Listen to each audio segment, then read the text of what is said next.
Matapos nakakuha ng 18 na panalo at naging Philippines welterweight champion at kumuha pa ng back-to-back na panalo sa Japan at Australia, itong si Dondon Sultan ng Zamboanga del Norte na binansagang El Supremo dahil sa tapang nito at lakas ng kanyang mga suntok. Nakakuha kagad ito ng malaking laban para sa titulo. Lumipad ang kampo ni Sultan sa Russia upang sagupain itong undefeated knockout artist na si Anton Sulupov, ang kinatatakutang Russian champion. Isang malaking pagsubok ito sa ating Pinoy na si Sultan, mga tol, dahil si Sulupov ay isang Pan-Asian boxing champion kung saan nagmula pa ito sa 12 na magkasunod na panalo, kung saan 10 dito ay kanyang tinapos sa knockouts at walang talo.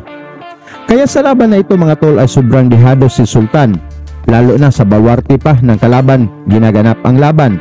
Kaya ang mga boxing fans ay nag-aabang kung paano pababagsakin ng kanilang future world champion, itong dayong Pinoy na si Sultan. Halika mga tol, ating balikan kung paano ginulantang ni Sultan ang mga Ruso, kung saan ang kanilang future world champion ay tinapos lang ng Pinoy sa unang round.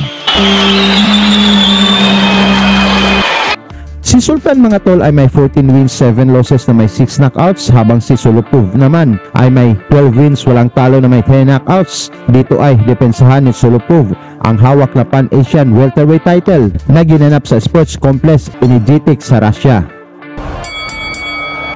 Sa pagbungad ng unang round, mga tol, ganado na kaagad na nagpakawala ng suntok itong Russian champion na talagang suportado ng kanyang mga fans, habang si Sultan ay pinag-aralan muna kung paano patamaan itong si Sulupov.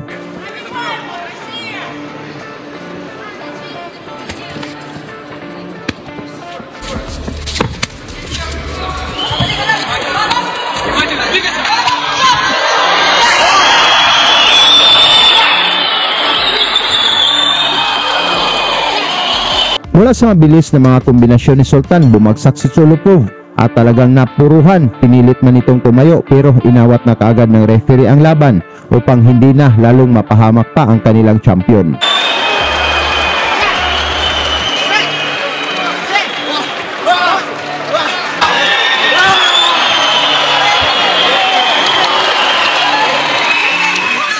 Panalo si Sultan, mga tol, via technical knockout sa round 1 at talagang ginulat nito ang mga Russian fans na hindi nakapaniwala sa kanilang nasaksihan. Salamat sa inyong suporta hanggang sa sunod nating uploads.